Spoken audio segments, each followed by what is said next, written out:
So, for me as a kid and Sandy as a kid, and you know, we'd see you quite often because we were only 40 miles away, and you'd come see us, or we'd come see you. Right, I'd get over there. But then let's go up to all of a sudden, we're having kids. Oh, And that was so wonderful. so let's do just two or three. One. I remember your trip to California to see Sandy and Gary. Right, when they had little Gary, he was about 8 or 9 months old. Right. So you and Mom and Dad. Yeah. I mean, you saw the country. We saw the country. Right. Yeah. And can you remember much of that little trip? Oh, it was just a good trip. And for some reason, what I remember sharply about when we were getting to the West Coast was I had this unexplained fear of bridges, just out of the clear blue sky. And I just couldn't bear it. If I'd see a bridge in front of me, I'd have to stop driving and let somebody else drive, and I'd get in the back seat and hide. Who drove most of the way? Bob and I were both sharing the driving, but if it was a bridge in sight, and then one time I remember I was asleep in the back seat, and then when I waked up, I became aware everybody was sort of giggling and laughing in the car, and I said, "What's the matter with you guys?" And Dot said, "You haven't looked very far in front of us, have you?" And I looked, and there was this huge bridge, and I said, "Oh gosh, just stop the car and let me out." And I don't know, I got over that finally, but I have no idea what that was all about. So Gary was in the Navy. Yeah, we didn't get to see him at all because he was out on a 3 months trip or something like that. But I can remember there was little Gary stories. Wasn't there something? Oh, well, he learned to walk when I was there. And of course, I just had him all the time. I took him out for a walk every day. And that was another thing in California. We left one afternoon around 3 o'clock, and it was warm as toast. And we were gone about an hour, and the temperature dropped about 30 degrees, and I had to hold him because I was turning blue and he was turning blue. I couldn't get over the temperature changes there. So how about an early, after Elaine and I got through college, came back home, and we started having your kids. Can you remember one of the early Kyle or Lance stories? Oh, I remember.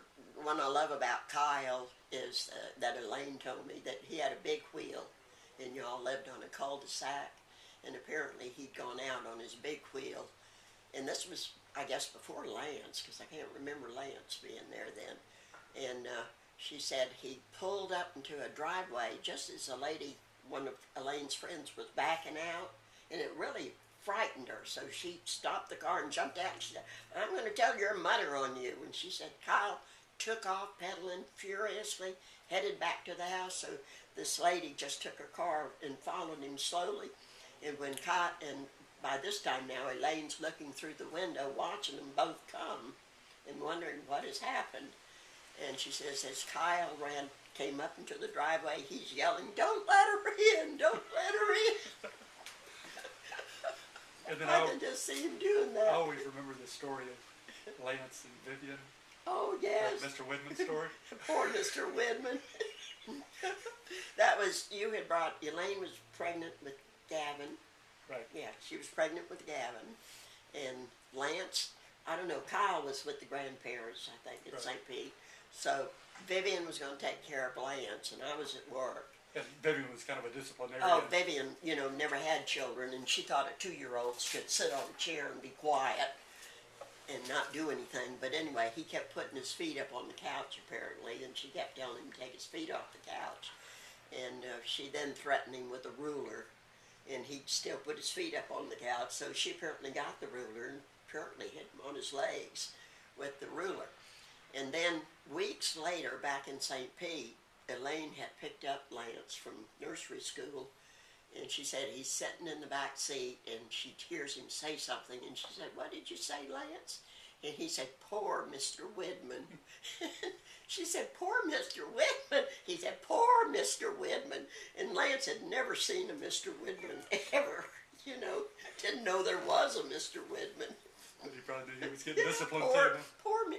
Lance was so smart and so perceptive, So you and Gaga came to visit us in New York, out in the country. Oh, that was wonderful, wasn't it? Yeah. Your boys were driving that darn tractor down that steep hill. And Gavin with a go-kart. Right. Riding around remember there were hedgehogs. And yeah, and the dog. Right. What was that dog's name? Missy. She would. She'd go after But that. when I had seen her in St. Pete, she was a fat dog, Right. and in New York, she was a sleek, muscular dog because she chased hedgehogs every day. Yeah, and also your lake. You remember I fished in your lake every single day. You had bass, and you could put bacon, bread, anything on your hook, and you could catch one. I can't remember you fishing as much as Gaga catching the And fish. Gaga loved it too. Yeah, she went down. But I know the boys were driving that darn tractor down the hill, and the hill was so steep from your house they couldn't go straight down. They had to zigzag back and forth. But I wouldn't go with them because I said, "Oh no, it'll roll over." Kyle said, "We've been driving it all the time," but I wouldn't go with them. So it was fun. So what about Trish? Oh, that Trish. I saw her mostly over in Tampa, I guess, when she was little. Right.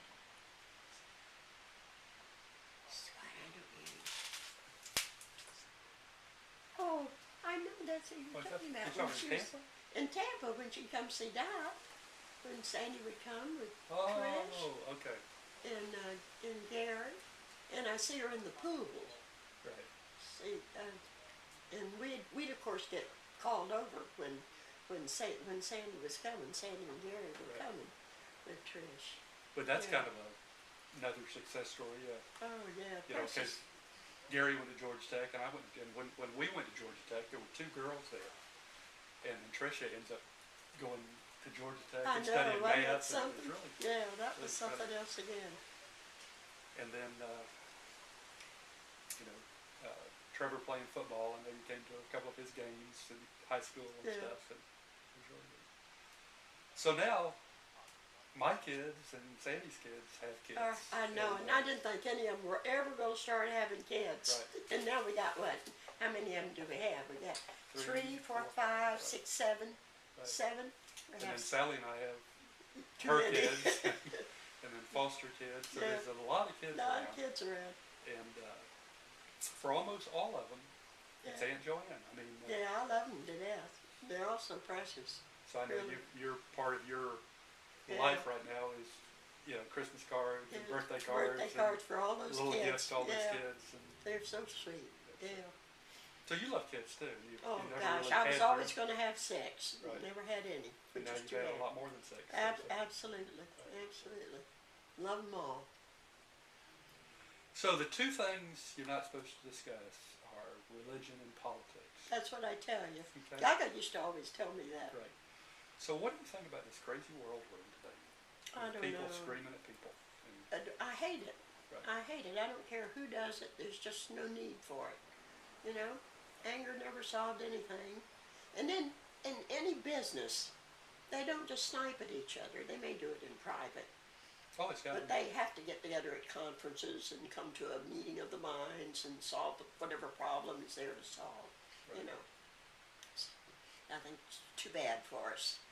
Shame on us, is what I say. So what about the fact that religion gets in the middle of it? I mean, Well, there's a lot of people that give a bad name to religion, Right. you know, and that's sad too. I love that. I told you yesterday, I love that Gandhi quote where he says, I love your Christ, but I don't like your Christians. Yeah, right. Sometimes. And that's Yeah. true. I mean, a lot of religions, when they get so belligerent, Yeah, it's really tough. yeah. And yet your life, more than any that I've ever seen, has been a life of service. I mean, Yeah, really. Yeah, really, that was Gaga, I Right. think. That was Gaga. You know, at her funeral, do you remember what the preacher said? He talked about how she took us all to church about 3 and 4 days a week. Right. He said that was probably the only rest she ever had. right. Get us all in church. Yeah. So, you know, we are political opposites. I know. And yet, I said I'm the only Democrat in my whole family. and yet this weekend we realized it's really not about being a Democrat or being a Republican. No. It's about, because in a lot of ways you're very physically conservative. I mean, you're not. Yeah, I'm conservative in many ways, Yeah. but I'm also liberal. Right. Yeah. Yeah, so you're more of a social liberal and a Yeah. financial conservative. I've seen so many people, like in public health, I've seen so many people that are just raised in an environment where you just know they're not going to have a chance at all, period. You know, And yet you, in a lot of ways, Yeah. have watched the public system not necessarily to meet do their well, needs. do well by them either. That's true. So, Some yes, some no. You know, if they know what to do, a lot of them don't even know what to do. And nobody to tell them or help them.